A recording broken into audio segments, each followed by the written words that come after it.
కృష్ణా జిల్లా పామరు నియోజకవర్గం అడ్వకేట్ పులి శ్రీను ఆఫీసులో 75వ భారత రాజ్యాంగ ఆమోద దినోత్సవ వేడుకలు ఘనంగా జరిగాయి. బాబాసాహెబ్ అంబేద్కర్ చిత్రపటానికి నివాళులర్పించారు. మరియు పామరు మెయిన్ రోడ్లో గల డాక్టర్ బిఆర్ అంబేద్కర్ విగ్రహానికి పూలమాలలు వేసి నివాళులర్పించారు. లాయర్ పులి శ్రీనివాస్ మాట్లాడుతూ భారత రాజ్యాంగం నవంబర్ 26, 1949న రాజ్యాంగ సభ ద్వారా ఆమోదం పొందిందని తెలిపారు. మన రాజ్యాంగం ఉపోద్ఘాతం మరియు 470 ఆర్టికల్ను 25 భాగాలుగా ఏర్పాటు చేయగా రాజ్యాంగంలో 12 షెడ్యూళ్లు మరియు 5 అనుబంధాలు భారత రిపబ్లిక్ ఆవిర్భావానికి గుర్తుగా జనవరి 26, 1950 అమల్లోకి వచ్చిందని తెలిపారు. ఈ కార్యక్రమంలో ఏవీఎస్ పార్టీ రాష్ట్ర అధ్యక్షుడు పంతగాన్ రమేష్, వామపక్ష పోరాట యోధులు చంపల కోటేశ్వరరావు, అంబేద్కర్ పాటల గాయకులు మద్దల సుబ్రహ్మణ్యేశ్వర, మహిళా గాయకురాలు మద్దాల అశ్విని, ప్రజా పోరాట సమితి నాయకులు మువ్వల అన్వేష్, ప్రముఖ అంబేద్కర్ వాది Nandipu Nancharayya, photo studio NTR, PMS Prasad, Raghu master, PV Rao, Malamahanadu నాయకులు పంతంగాన్ సురేష్, కోర్మా విజయ్, గోపాల్, గుంటూరు రమణ, న్యాయవాది ప్రవీణ్, అంబేద్కర్ వాదులు పెద్ద ఎత్తున పాల్గొన్నారు.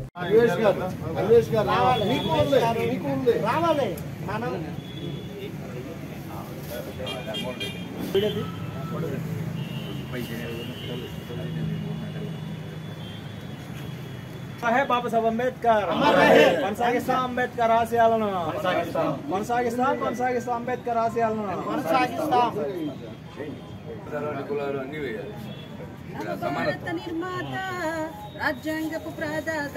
భీమ్ జై భీమ్, జై భీమ్. తండ్రి నిలువెత్తు త్యాగమై వెలసింది, బొమ్మ కాదురా నా చిట్టి తండ్రి, నిలువెత్తు త్యాగమై వెలసింది. మన గుండె ధైర్యం చెయ్యెత్తి మొక్కుదాం, మన గుండె ధైర్యం చెయ్యెత్తి మొక్కుదాం, బాబా సాహెబ్ బాట మరవద్దు నాయి బిడ్డ.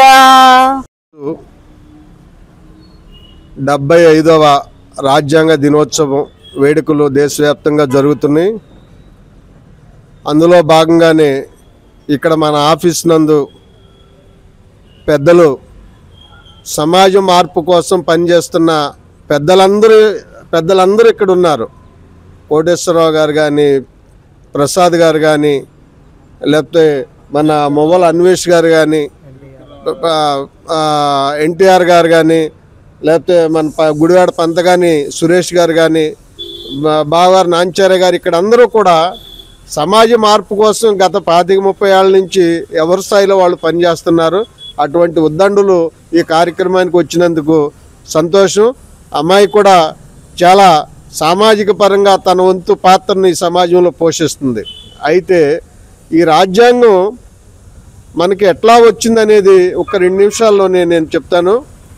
1935 మొదటి ఇండియా యాక్ట్ చేసిన తర్వాత ఆ ఇండియా యాక్ట్లో సెక్షన్ 8 ప్రకారం ఒకవేళ భవిష్యత్తులో ఎప్పుడైనా మీ దేశానికి స్వతంత్రం ఇచ్చి రాజ్యాంగం రాసుకోవాల్సిన పరిస్థితి వస్తే సెక్షన్ 8 ప్రకారం కాన్స్టిట్యూంట్ అసెంబ్లీ ఏర్పడాలి. ఆ కాన్స్టిట్యూంట్ అసెంబ్లీ ప్రకారం దేశవ్యాప్తంగా ఎన్నికలు నిర్వహించాలి.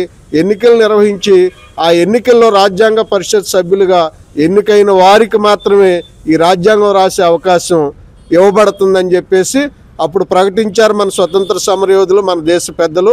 ఆ ప్రకటించిన అనంతరం దేశవ్యాప్తంగా కూడా 296 కాన్స్టిట్యూంట్ అసెంబ్లీస్ నుంచి, కొంతమంది రాజ్యసభ స్థానాల నుంచి, కొంతమంది ఇట్లా మొత్తం కలిసి 296 మంది ఈ రాజ్యాంగ పరిషత్ సభ్యులుగా ఎన్నికయ్యారు.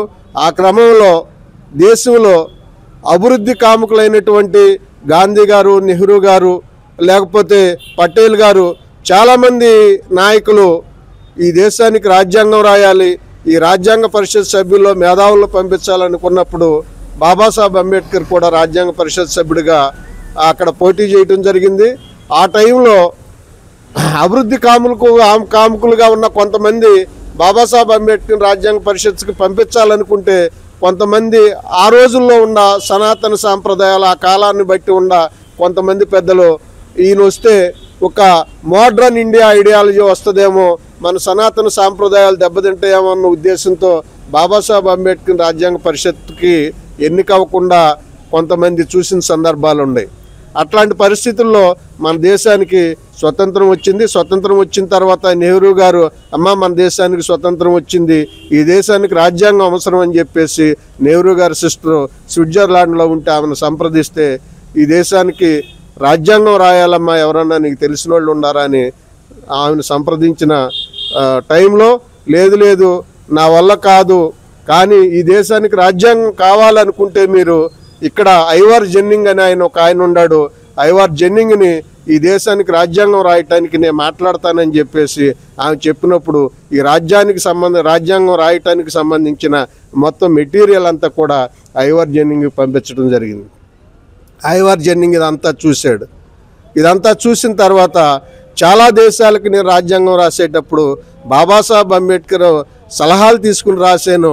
అటువంటి మహోన్నతుడు మీ దేశంలో ఉండగా మీ దేశానికి నేను రాజ్యాంగం రాయటమా సూర్యకాంతిని అరచేత్తో ఆపే ప్రయత్నం లాంటిది, కాబట్టి రాజ్యాంగం నేను రాయనని చెప్పి ఆ కాంట్రాక్ట్ రద్దు చేసుకుని తిప్పంపించారు.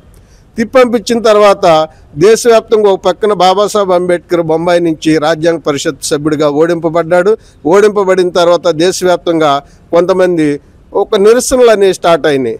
అంబేద్కర్ రాజ్యాంగం రాయనీయకుండా అడ్డుకుంటున్నారంట అని చెప్పేసి ఒక పక్కన దేశవ్యాప్తంగా నిరసనలు జరుగుతుంటే ఈ దేశానికి రాజ్యాంగం రాయాలి, మరి ఎట్లా అని చెప్పి నువ్వా అంటే చాలామంది మా వల్ల కాదు అని చెప్పేసి చెప్పిన సందర్భంలో అప్పుడు